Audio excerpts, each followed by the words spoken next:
ഓം ഗുങ്കുരിപ്യോ നമ. ഓം നമോ ഭഗവതേ വാസുദേവായ. ഓം നമോ നാരായണായ. നാരായണീയം ദശകം 73 ശ്ലോകം 5-6. പീതാംബരം കരവിരാജിത ശംഖചക്രകൗമോദഗീ സരസിജം കരുണാസമുദ്രം രാധാസഹായമതിസുന്ദരമന്ദഹാസം വാതാലയേശമനിശം ഹൃദി ഭാവയാമി.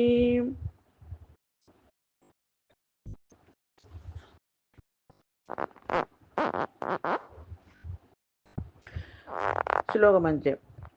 സവിഷാദഭരം സയാഞ്ചമുഞ്ചൈ അതിദൂരവനിതാഭീക്ഷ്യമാണാം മൃദൂതം ദിശീപാദയനപാങ്കാൻ സബലോ അക്രൂരരഥേന നിർഗതോ ഭൂ. അന്വയം. അർത്ഥം.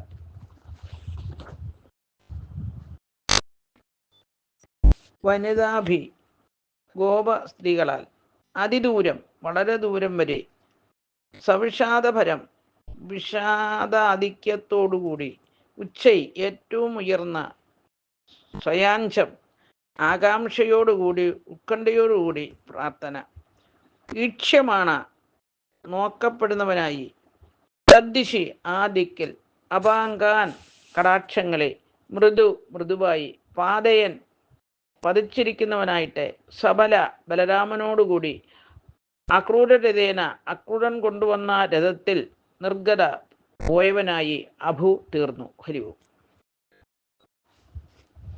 സാരം: രഥത്തിൽ കയറി യാത്ര ചെയ്ത ഭഗവാനെ തേർക്കൊടി മറയുന്നത് വരെ ഗോപസ്ത്രീകൾ പ്രാർത്ഥനാ ദുഃഖഭാവത്തോടുകൂടി നോക്കി ഉത്കണ്ഠാകുലരായി നിന്നു.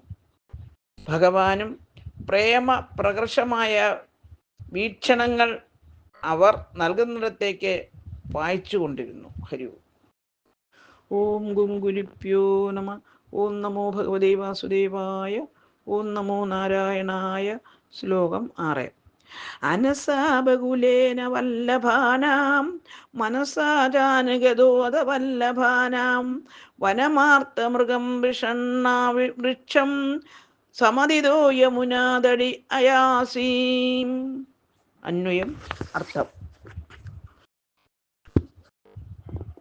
അഥ അനന്തരം വല്ലഭാനാം ഗോപന്മാരുടെ ബഹുലേന വളരെയേറെ അനസ വണ്ടികളിൽ വല്ലഭാനാം പ്രിയ ഗോപികമാരുടെ മനസാച്ച മനസ്സുകൊണ്ടും അനുഗത പിന്തുടരുന്നവ അവിടുന്ന് ആർത്തമൃഗം ദുഃഖിച്ചു നിൽക്കുന്ന മാനുകളോട് കൂടിയവനും വിഷണ്ണ വൃക്ഷം ദുഃഖിച്ചു നിൽക്കുന്ന വൃക്ഷങ്ങളോട് കൂടിയതുമായ വനം വനത്തെ സമതീത കടന്നിട്ട് യമുനാതീരത്തെ അയാസി പ്രാപിച്ചു. ഹരിവു.